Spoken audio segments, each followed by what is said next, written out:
thing we have to do is set up a sample. So we're going to cut a slice, use our knife to cut a slice off of the soil sample. And this has to be slightly thicker than the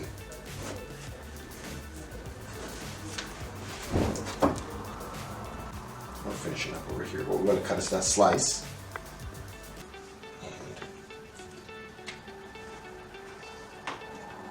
There we go. And we have to try not to break it up too much, or at least leave it intact enough. Okay. So now we basically have to put our cutting ring in there, and we're going to have to stab it in. This is a very hard soil sample, so in that case, we're most likely going to use a hammer in a block of wood to make sure that stabs into place.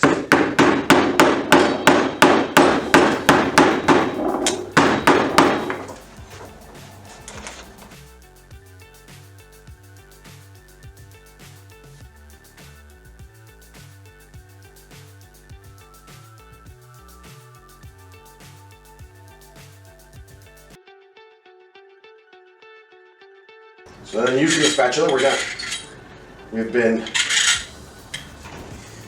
scratching at the surface, making both surfaces nice and even with the edges of the mold. So basically, we should have two flat edges perfectly in line, or as perfectly in line as possible with the edges of the mold. The next thing we're going to do is we're going to weigh it. We have to record the weight of the cutting ring, and we're going to take note of that, 277 grams. We also would have weighed the cutting ring prior without the sample, which is 103 grams, and this is what we're going to put into the software. The next step will be to assemble the consolidator. So, first thing that goes in is going to be the bottom pour stone, the sample, and the cutting ring. They're going to be assembled inside of the locking ring, which we're going to place carefully into the cell.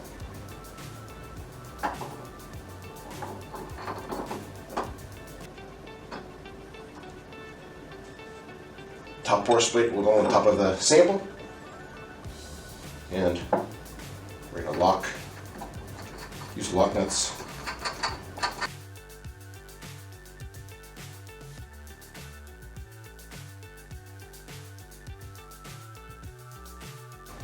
At this point also we can grab some of the trimmings, and we can determine moisture content off of the trimmings to use in the reporting.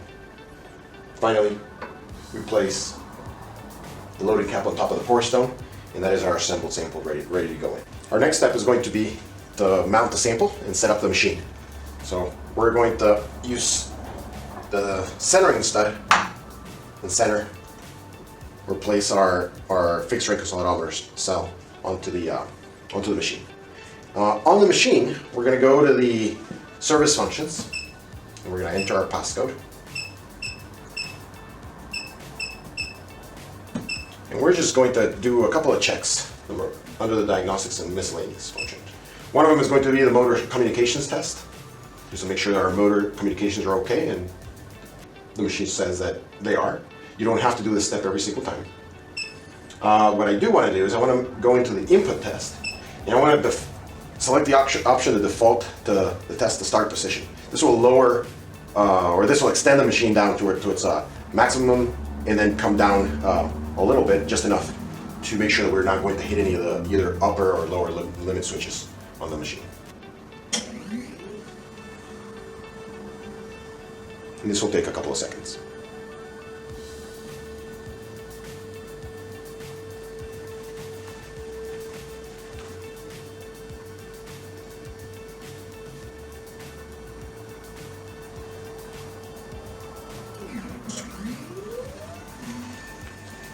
So what it did there is it extended all the way to the top, and now it's just moving down a few millimeters to our start position. So from this position, we're going to want to adjust the height of our crosshead so that the loading screw is in imminent contact with the loading cap.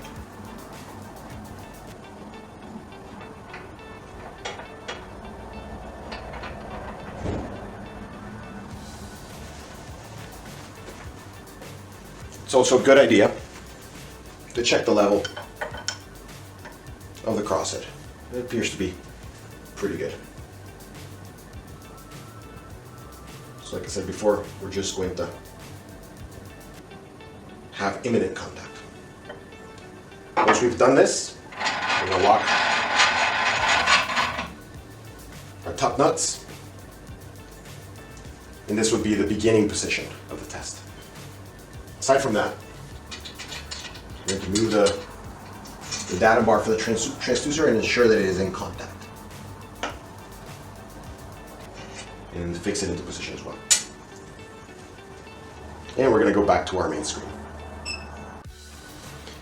You may notice a red error light on the screen or on the panel. And this is an indicator for the user that the machine has been powered down and has to be set up, or it has to be reset from the software. This is going to happen anytime that the machine is powered down, and this is just to let the user know if there was a power failure in the middle of the test. This is how you would know that that has happened. The machine has recorded that. Okay, our next step is going to be to start DS8 and the test. So we're going to start the application. DS8 is going to do a handshake with the automatic consolidation machine, and here's a power failure warning. We're going to reset it, as we discussed before, to eliminate that error light.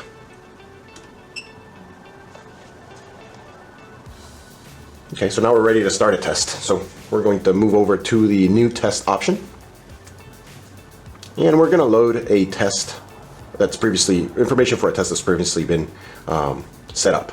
Otherwise, we'd run through each one of these menus, which we will anyways, and we will be able to set up as needed. So we're going to load an import test setup, which is going to be an ASTM test. We're going to use our ELE demo machine. We're going to record or select the channel number 2 for it to be the logging channel selected. And it's an automatic consolidation test. The information has already been imported, so it's all populated into the test. So we're just going to move through.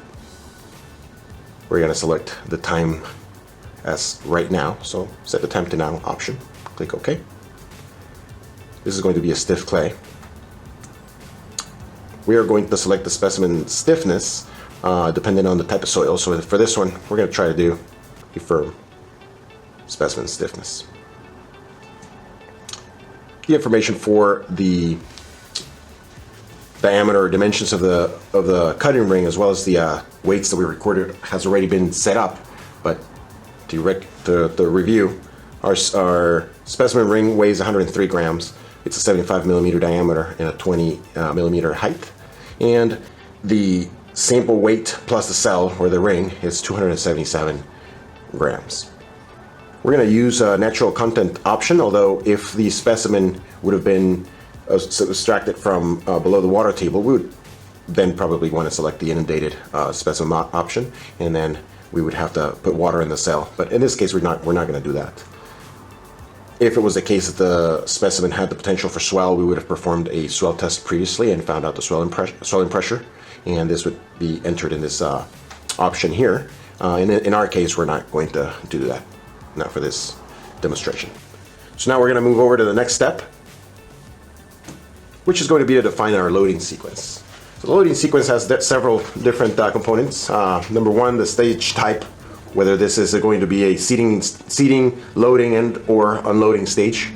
Each one has to be selected, and what level of pressure or normal load is going to be applied on the sample, and then how the stage is going to be completed.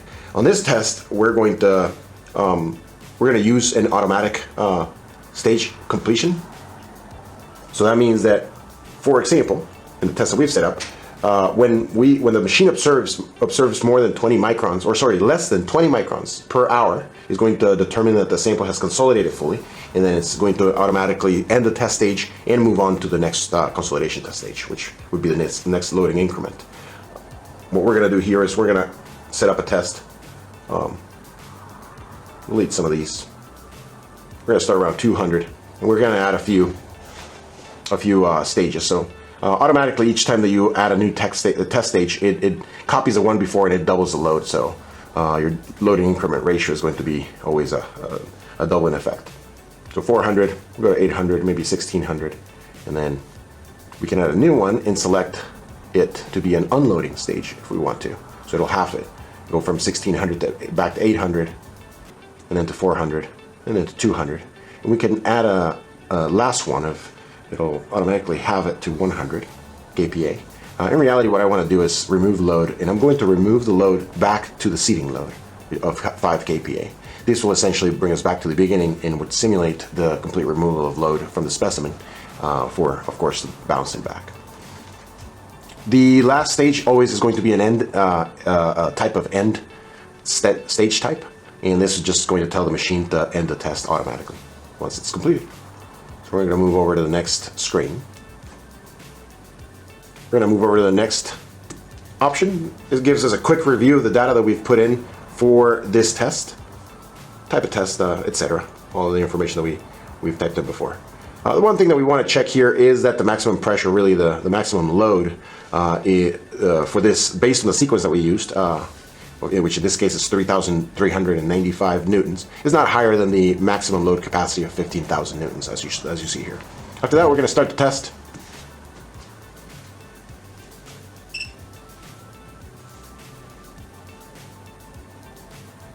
And the machine is going to start on my cue. Is going to start applying the seeding load. So I'm going to click on Start Test Stage, and it'll move over to the position where the seeding load has been applied, and that would be our starting position for the test as a whole. The software is always going to tell us which stage it is on, as you saw before. So now we're going to start with 200 kPa, and this would be our the beginning of the test complete.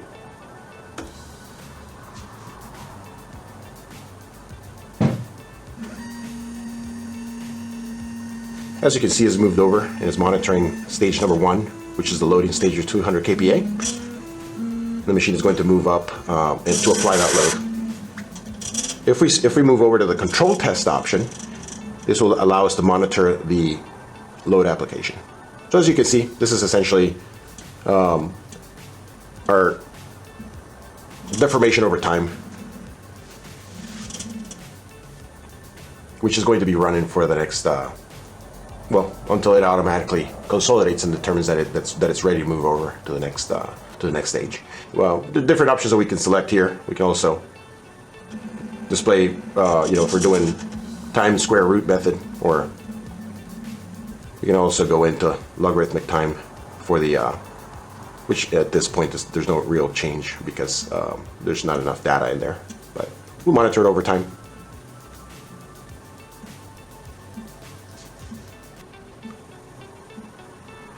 The machine is automatically going to adjust itself to keep or maintain a load. What we see here is on the machine, this is essentially just monitoring the load and displacement. As you see, there are 200 kPa applied. You may observe it the vary here and there as the machine is adjusting for positioning, although it's pretty stable. And mainly what is going to be really changing here over time, or potentially a long period of time, is going to be the displacement or the deformation recorded, which at this point is at 0.147 millimeters of compression.